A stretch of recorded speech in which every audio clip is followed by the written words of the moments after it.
नमस्कार मित्रों, तैयार?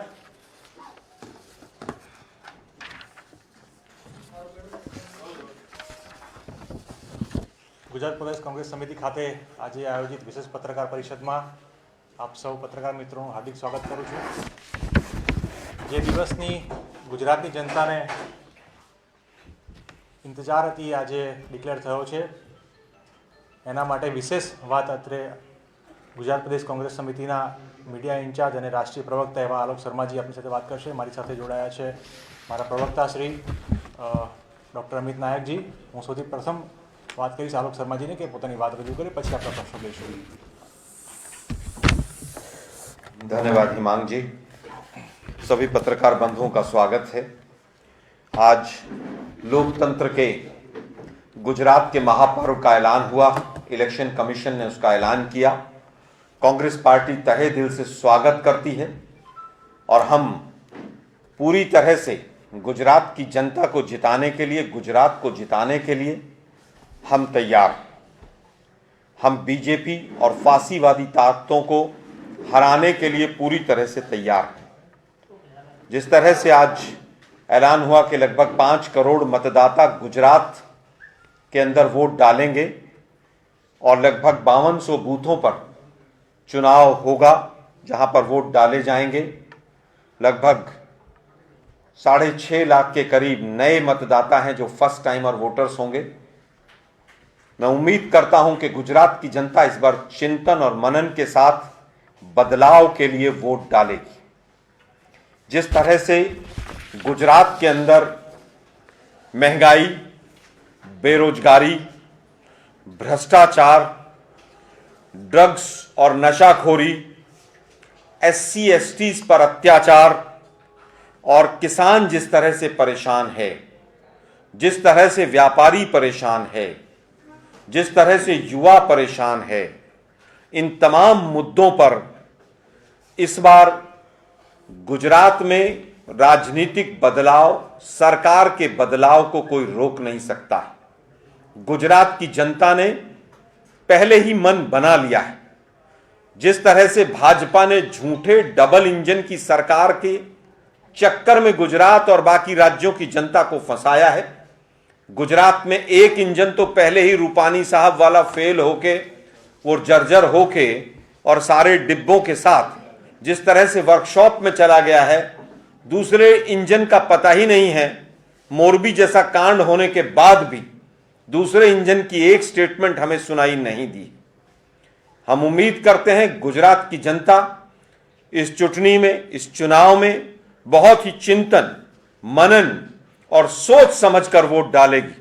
गुजरात की जनता वो सूरत की जलती हुई कोरोना की भट्टी, शवदाग्रह की, उसको भूलेगी नहीं.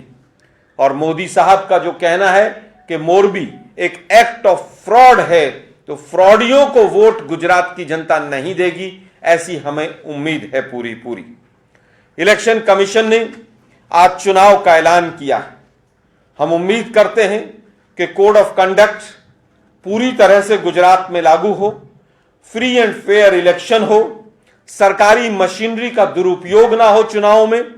राजनीतिक आधार पर दिल्ली से लेकर गांधीनगर तक जिस तरह से दुरुपयोग होता है सरकारी मशीनरी का, सरकारी पैसे का, वो ना हो, इसको सुनिश्चित करना इलेक्शन कमीशन का काम है.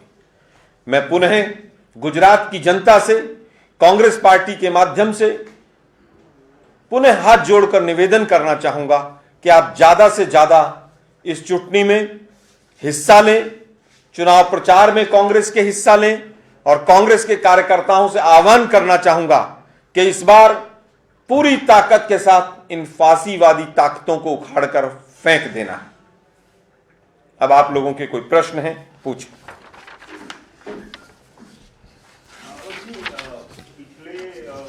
साल से परोक्ष प्रत्यक्ष रूप से कांग्रेस लोगों का विश्वास संपादित नहीं कर पाई है.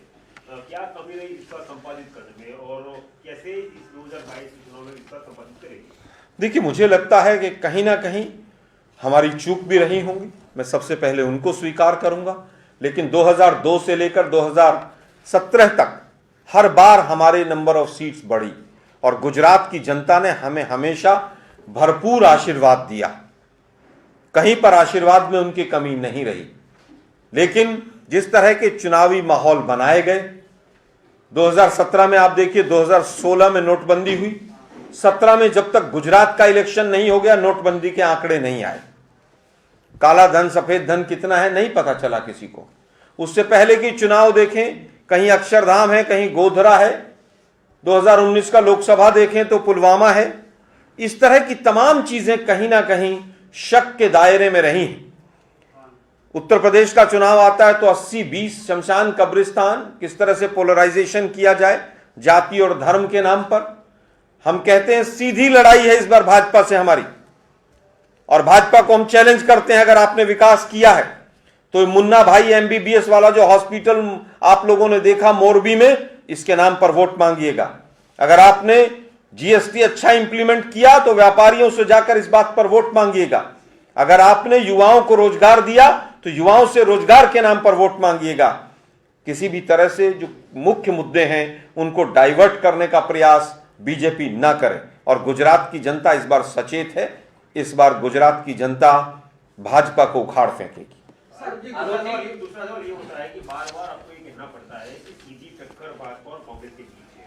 और कल आपके एक नेता का बयान आया था, यदि आम आदमी पार्टी सपोर्ट देती है तो हम सपोर्ट लेने के तैयार है। आम आदमी पार्टी की जो रणनीति है वो भी गुजरात में पूरी चीजों पर चुनाव लड़ना चाहती है, तो कैसे भाजपा और कांग्रेस की सीधी टक्कर रहेगी? देखिए, मुझे लगता है कांग्रेस एक लोकतांत्रिक पार्टी है। बहुत से लोगों के विचार एक तरफ के हो सकते हैं, दूसरों के दूसरी तरफ के हो सकते हैं। उन्होंने जो कहा, उन्होंने बापू के स्टेटमेंट, एनसीपी, तमाम लोगों से ये कहा कि अगर उनकी विचारधारा हमसे मेल खाती है तो हम उसमें विचार कर सकते हैं। लेकिन जहां तक बात सपोर्ट की है और कांग्रेस का आधिकारिक स्टैंड है, कांग्रेस पार्टी हिंदुस्तान के किसी भी कोने में, गांव से लेकर संसद तक, ना आम आदमी पार्टी को समर्थन देगी और ना आम आदमी पार्टी से समर्थन लेगी। कारण क्या है कि आज दिल्ली सांस लेने के लिए त्राहिमाम कर रही है। पूरी दिल्ली जो है वो गैस चैंबर बनी हुई है और वो महाराज दारू के पैसे वहां से इकट्ठे करके बापू और सरदार पटेल की भूमि पर यहां पर आकर नए नए घोषणाएं कर रहे हैं। वहां पर जमुना साफ कर दिए, वहां बेरोजगारी भत्ता दे दिया है उन्होंने। गुजरात की जनता उसको समझ चुकी है। एक नई नौटंकी उन्होंने शुरू की है, सीएम कैंडिडेट वाली। क्या आप साथियों को पता है 4 ऑप्शन कौन कौन से हैं? बहरूपियों के चक्कर में गुजरात की जनता नहीं आएगी। बीजेपी की बी टीम है, वोट कटवा पार्टी है। हिमाचल से वहां से खदेड़ा गया है, बीजेपी ने खदेड़ा है कि आप जाइए गुजरात में चुनाव लड़िए, वहां हम हार रहे हैं। इससे ज्यादा उनका कोई रोल नहीं है। खाता भी नहीं खुलेगा आम आदमी पार्टी का। अश्विन भाई जी। जिस तरह कल शंकर सिंह वाघेला ने एक हाईकोर्ट के अंदर एक एप्लीकेशन देके शो मोटा तक सरकारी कर दी है, पर एक पीआई इलेक्ट्रिशियन की मांग उठाई है, तो कांग्रेस पार्टी वो क्यों नहीं कर पाई, क्यों पीछे रही? दूसरा सवाल यही है कि आपका कांग्रेस ने जो 8 जो गारंटी दी है और आम आदमी पार्टी के कुछ जो है मैनिफेस्टो जो गारंटी वो मिलते जुलते हैं। देखिए, महंगाई और बेरोजगारी जैसे विषय किसी पार्टी के नहीं, वो तो सभी के हैं, क्योंकि जनता त्राहिमाम कर रही है। तो उसमें मिलते जुलते किसका है किसका नहीं है वो विषय नहीं। जहां तक बात है बापू साहब की, मैंने वो पीआईएल वाली उनकी स्टेटमेंट देखी नहीं है। इतना जरूर है, कांग्रेस पार्टी ने कल आधिकारिक तौर पर chief justice Gujarat high court को पत्र लिखा है कि एसआईटी जो केवल लीपापोती है, जिसमें केवल बीजेपी के शासन के जो अधिकारी हैं, जो उनके खास पिट्ठू हैं, जो अधिकारी वो रखे गए हैं, उस एसआईटी को भंग किया जाए। रिटायर्ड हाई कोर्ट या सुप्रीम कोर्ट के जज के तत्वाधान में नई एसआईटी बने और वो एसआईटी दोषियों को सलाखों के पीछे भेजने के साथ साथ जो कंपेंसेशन का अमाउंट है उसको भी तय करे। बापू साहब ने अगर ऐसा किया है तो वो गुजरात की जनता की भलाई में है, हम उसका स्वागत करते हैं।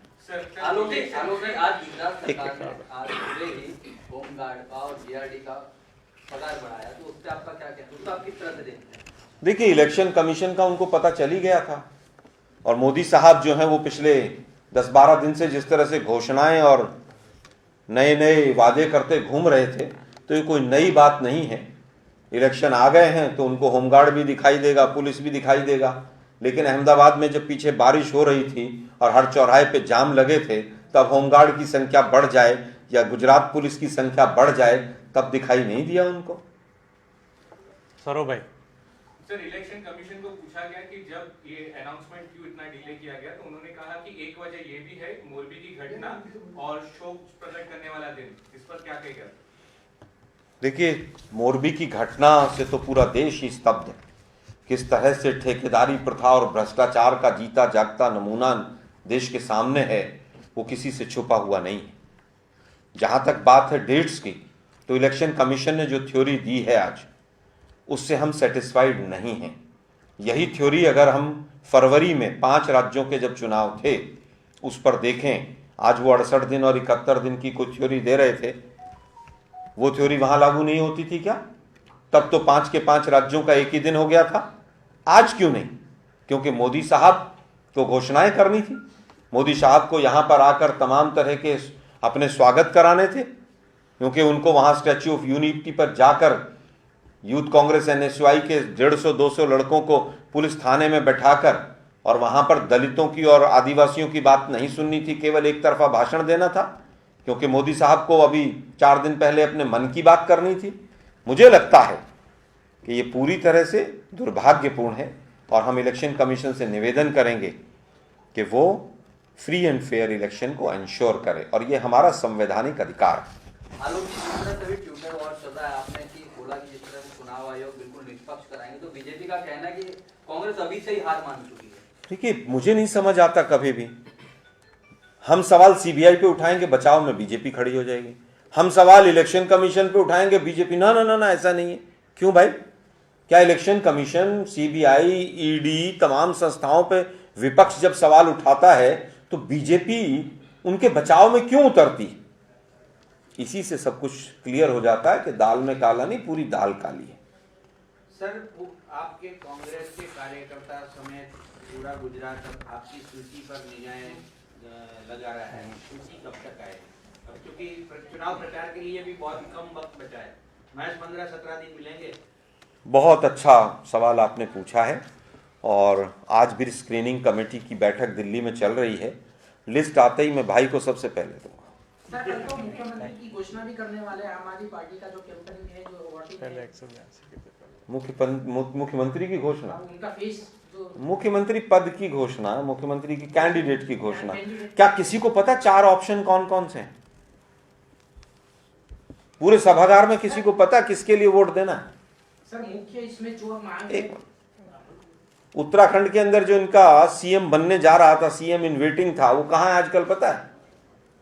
वो कर्नल साहब, वो बीजेपी के प्रवक्ता हैं उत्तराखंड के।